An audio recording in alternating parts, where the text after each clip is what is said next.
안녕하세요, 건프로입니다. 보통 우리가 프랜차이즈 창업을 하기 전에 브랜드에 대해서 이것저것 알아보죠. 어딘가에서 정보를 얻어서 좀 더 면밀하게 알고 싶을 때 홈페이지도 들어가 볼 것이고, 또 다른 사람들이 해당 프랜차이즈의 어떠한 부분에 대해서 이야기를 했는지 검색도 해보고요. 그렇게 괜찮다고 판단이 되면 실제 본사에 전화를 걸어서 개설 담당자와 미팅까지 하게 되는 그런 순서로 창업을 하게 되잖아요. 아마 대부분의 프랜차이즈 가맹점을 운영하고 계시는 사장님들이 그럴 거예요. 그런데 여기서 한 가지 중요한 걸 늘 빼놓는데, 오늘 이 영상은 단언컨대 프랜차이즈 창업을 준비하신다거나 혹은 삶을 살아가는 데 있어서 좀 더 본인에게 유용한 어떤 인간관계 그리고 실질적인 이익이 되는 스킬이 될 수 있다고 자부해요. 10분이 채 되지 않는 짧은 영상이기 때문에 반드시 끝까지 시청을 하시고 무료로 5년, 10년 이상 이 기술을 꼭 사용해 보시길 바래요. 그럼 지금부터 시작합니다.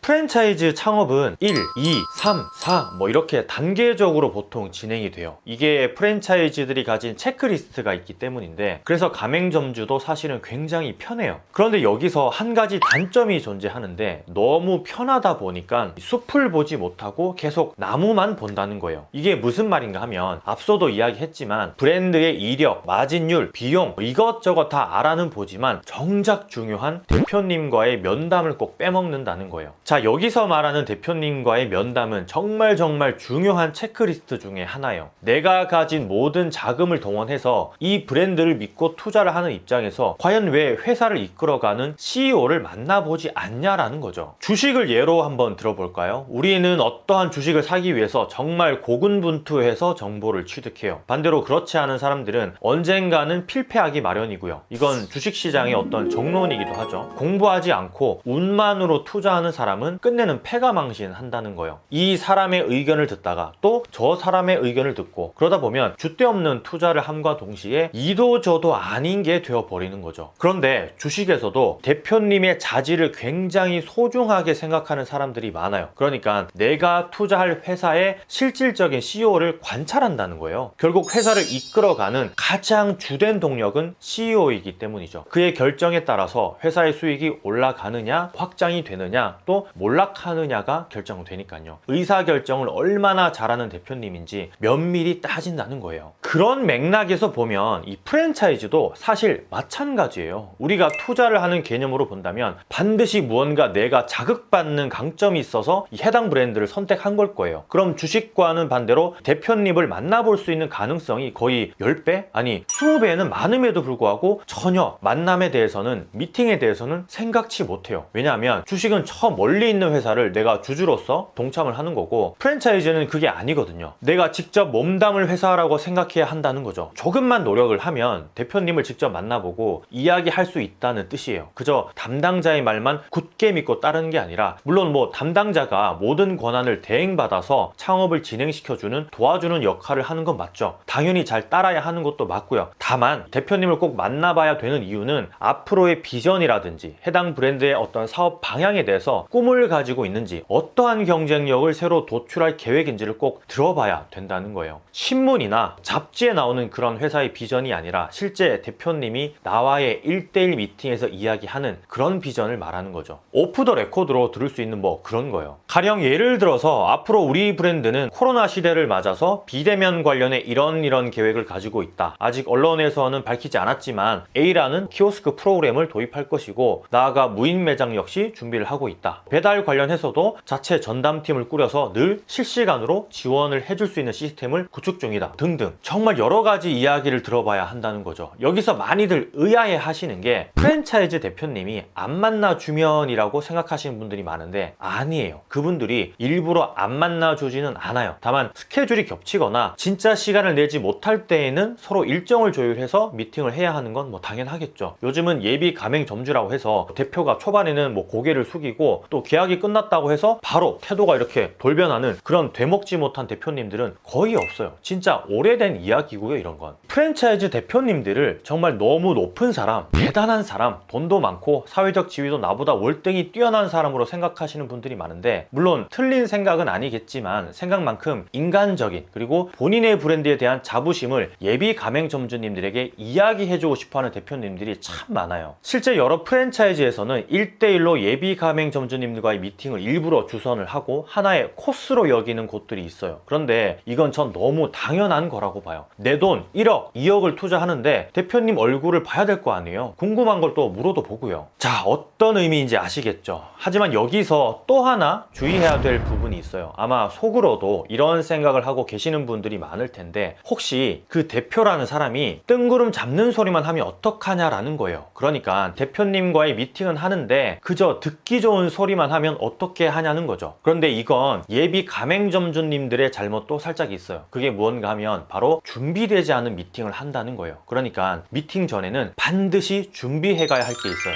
그저 상대방이 하는 이야기만 듣고 있다 보면 아무런 질문을 하질 못해요. 뭐 내가 아는 게 없으면 물어보질 못한다는 거예요. 그리고 더욱더 중요한 건 객관적인 데이터인데 이걸 메모라도 해가지 않으면 그저 약간 편향에 빠져서 대표님이 하는 이야기가 다 옳겠구나 하는 생각에 잠겨버리게 되죠. 이 미팅을 하나마나 소용이 없는 거예요. 그럼 뭘 준비해가면 되느냐? 우선 내가 이 브랜드를 선택하게 된 강점에 대해서 리스트를 적어봐야 돼요. 그 이유에 대해서 말이죠. 예를 들면 맛있다, 가맹점수를 어느 정도 선까지 제한을 하고 있다, R&D에 지속적인 투자를 한다, 이 세 가지가 있다고 칠게요. 그럼 여기에 대해서 객관적인 데이터를 물어보는 거예요. 먼저 설명을 듣고 나서 말이에요. 그 대표님이 하신 이야기를 다 듣고 나서 이 맛있는 게 어떻게 해서 가능한지, 가맹점수를 제한하는 이유와 앞으로의 계획, 그리고 가맹 계약서에도 뭐 내용 추가가 가능한지, 또 R&D에 투자하는 비율, 계획이 어떻게 되는지 등등, 뭐 이런 식으로 내가 알고 있는 사실에 대해서 좀 더 신뢰를 가지게 된다면 오픈 후에 힘든 시기가 와도 믿고 기다릴 수 있어요. 이건 주식도 마찬가지예요. 이 회사의 미래 가치를 봤을 때 분명히 좋다고 판단을 했는데 공부를 하지 않으면 중간에 주가가 떨어지거나 과대 낙폭 구간이 오면 견디지 못하고 팔아버리게 돼요. 내가 가진 신뢰성이 너무나 적으니까요. 왜? 공부를 하지 않았으니까. 얼마나 더 떨어질지 무섭거든요. 프랜차이즈 브랜드도 마찬가지예요. 내가 왜 이 브랜드를 선택했는지, 단순히 돈을 잘 벌 것 같아서? 그럼 유행 프랜차이즈를 계속 갈아타면서 순차 오픈을 해야 하는 게 맞고, 뭐 잘 안 되면 한 방에 몰락하는 그런 테크트리를 예상해야 하는 거죠. 쉽게 말해서 급등주에 올라타서 하루하루 일희일비하면서 주식창을 바라보는 단타꾼이 될 수밖에 없다는 거고요. 우리나라 외식시장을 보면 늘 일본 외식시장과 비교를 하지 않을 수 없는데, 규모로 봐서는 우리나라가 훨씬 뭐 클 수 있겠지만 단단함으로 보면 일본 외식시장이 우리나라를 훨씬 압도해요. 이 말인즉 폐업률이나 소상공인들, 즉 자영업자들의 어떤 고달픔 정도를 따지고 보면 일본보다 우리나라가 더욱더 심각하다는 거예요. 이게 단순히 어떤 수치적인 부분을 떠나서 제도적인 부분을 떠나서 창업을 준비하는 우리의 문제도 있다는 걸 알아야 돼요. 무조건 뭐 창업하지 마세요, 그리고 이 브랜드 창업하세요, 이런 게 중요한 게 아니라 내가 과연 어떤 브랜드를 선택했을 때 나와 잘 맞을까? 내가 과연 어떤 업종을 선택했을 때 잘 해나갈 수 있을까? 난 왜 이 브랜드를 선택을 했나? 대표님이 가진 마인드는 어떤 것인가? 단순히 한몫 잡으려는 사업가인지 아니면 어떠한 포부가 있는지 여러 가지를 놓고 따져봐야 한다는 이야기인 거죠. 프랜차이즈 대표님들을 보면 두 가지 부류로 보통 나뉘어지는데, 첫 번째는 좀 전에 말씀드린 한몫 잡으려는 분들, 그리고 나머지 한 부류는 본인의 브랜드에 엄청난 자부심을 가지고 계신 분들이에요. 이분들은 적극적으로 예비 가맹점주를 비롯해서 기존 점주님들과 소통하려는 의지를 보여요. 실제 최근 들어서는 더더욱 그런 경향이 강해지고 있고요. 프랜차이즈 업계에서도 팬덤이라는 문화가 형성되고 있거든요. 그러니까 대표님은 처음에 손님에게만 집중을 했었는데 직원들 다 통틀어서 요즘에는 손님은 물론이고 예비 가맹점주, 기존 가맹점주들과 어떻게 하면 잘 소통해서 이끌어 나갈 수 있는지를 끊임없이 연구하거든요. 그런 면에서 볼 때 예비 창업자가 가져야 하는 덕목은 조금 더 공격적으로 대표님을 만나보라는 이야기를 하고 싶어요. 프랜차이즈 대표님이라고 하면 본인과는 조금은 다른 사람으로 생각하고 만나는 것 자체를 부담스러워 하시는 분들이 많았다는 거예요. 앞으로 창업을 준비하시거나 그리고 지금 프랜차이즈를 알아보시는 분들은 반드시 담당자와 미팅을 하고 나서 대표님과의 미팅 역시 꼭 요구해 보세요. 그냥 창업하는 것과 이 신뢰감을 가지고 해당 브랜드를 믿고 창업하는 것에는 포부부터 마인드부터 아예 달라지니까요. 어려운 시기 잘 이겨내시고 버텨내시길 바랄게요. 이상 건프로였고요. 예비 창업자들의 성공적인 창업을 기원하면서 이만 들어갈게요. 감사합니다. 건프로였습니다.